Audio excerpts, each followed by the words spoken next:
Assalamualaikum warahmatullahi wabarakatuh. Salam Guru Penggerak. Perkenalkan, saya Norsa Fatmawati dari SDN Antasari II, calon Guru Penggerak Angkatan 11, Kabupaten Hulu Sungai Utara. Pada kesempatan kali ini, saya akan memaparkan Jurnal Refleksi Dwi Mingguan Modul 1.1. Refleksi ini menggunakan model teks, peristiwa, feelings, perasaan, findings, pembelajaran, future, penerapan. Pendidikan Guru Penggerak Angkatan 11 dibuka secara resmi oleh Dirjen GTK Kemendikbudristek Ibu Profesor Dr. Nuknuk Suryani MPD pada sesi pertama dan dilanjutkan dengan sesi kedua oleh BGP Provinsi Kalimantan Selatan melalui Zoom dan YouTube live stream pada tanggal 13 Juni 2024. Pada kegiatan ini, calon guru penggerak diberi arahan tentang rangkaian pelaksanaan kegiatan, mulai dari jadwal, teknis, hingga strategi dalam mempersiapkan diri dan menjalani tugas selama mengikuti program. Kegiatan pada hari berikutnya saya awali dengan mengunggah fakta integritas dan mengerjakan pretest modul 1.1. Pada saat itu, saya mengisi sesuai kemampuan yang saya miliki. Setelah itu, saya mulai mempelajari panduan dan materi pada modul 1.1 yang tersedia di LMS tersebut. Topik pertama yang dibahas yaitu prinsip-prinsip pendidikan berdasarkan pemikiran Ki Hajar Dewantara. Saya banyak belajar tentang peran seorang pendidik dalam menghadirkan pembelajaran yang berorientasi kepada murid. Tanggal 19 Juni 2024, pertemuan virtual pertama kalinya dengan Fasil Bapak Subarno SPD MM dan PP Bapak Suhadi MPD. Sebelum memulai diskusi modul 1.1, kami memulai dengan perkenalan diri terlebih dahulu.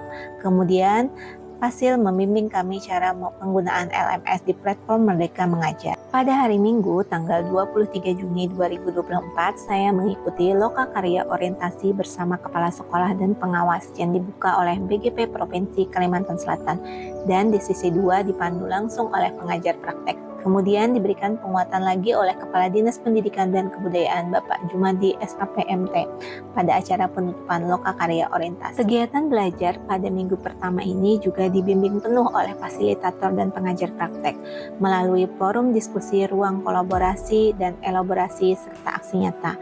Selain itu, saya juga dapat banyak masukan dari rekan-rekan peserta satu kelas. Ikuti PGP 11 adalah hal yang saya nantikan karena saya CGP yang lulus seleksi di angkatan 10. Tapi karena keterbatasan pengajar praktek, saya termasuk salah satu CGP yang ikut pendidikan di PGP angkatan 11.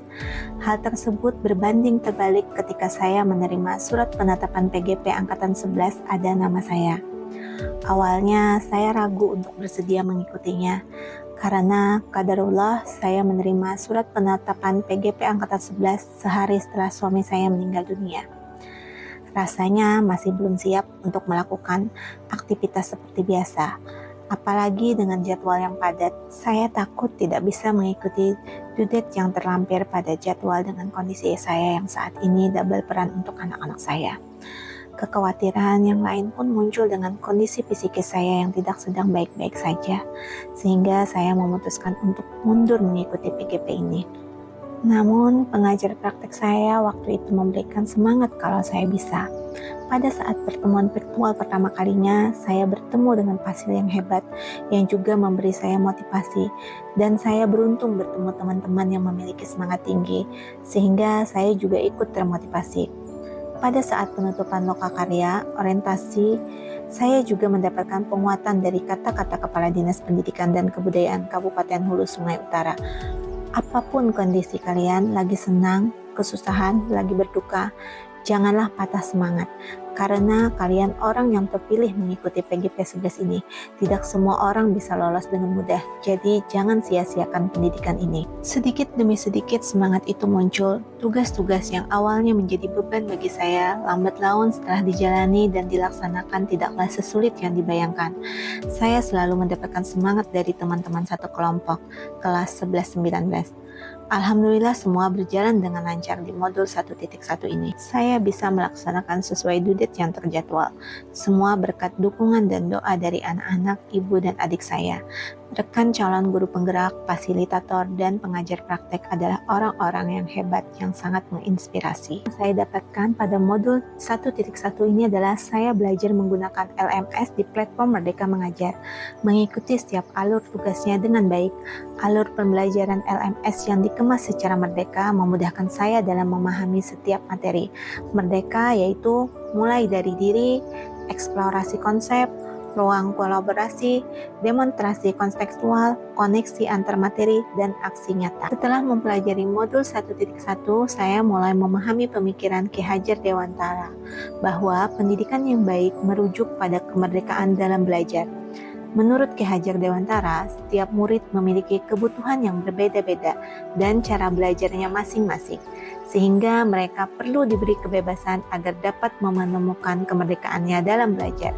Namun, kita sebagai pendidik harus memberi tuntunan agar murid tidak kehilangan arah dan membahayakan dirinya. Konsep merdeka belajar inilah yang sedang dikembangkan dalam sistem pendidikan Indonesia saat ini melalui implementasi kurikulum merdeka. Dalam program pendidikan guru penggerak, kami bisa saling berbagi ilmu baik dari instruktur, fasilitator, pengajar praktek, dan juga rekan CGP yang lainnya, sehingga saya mampu menyelesaikan tugas-tugas yang tersedia. Saya memperoleh dorongan semangat dan optimisme sehingga tugas-tugas tersebut bisa saya selesaikan dengan baik dan tepat waktu. Setelah mempelajari modul 1.1, saya akan segera memperbaiki praktek pembelajaran yang saya laksanakan dengan lebih mengutamakan kebutuhan murid. Adapun strategi yang saya lakukan yaitu: pertama, mengenali dan memahami karakteristik murid dan memberikan pengajaran yang sesuai dengan kebutuhannya. Contohnya, saya melakukan asesmen diagnostis awal. Kemudian yang kedua, menggunakan metode pembelajaran yang bervariasi, inovatif, dan kreatif dengan memanfaatkan teknologi dalam pembelajaran. Contohnya, mengajari anak-anak dalam penggunaan Canva, kemudian menggunakan Kahoot untuk asesmen formatif. Yang ketiga, merancang dan menerapkan strategi pembelajaran yang sesuai dengan kodrat keadaan murid, baik kodrat zaman maupun kodrat alam, serta relevan dengan konteks kebudayaan. Demikianlah jurnal refleksi saya pada modul 1.1. Terima kasih. Salam guru penggerak.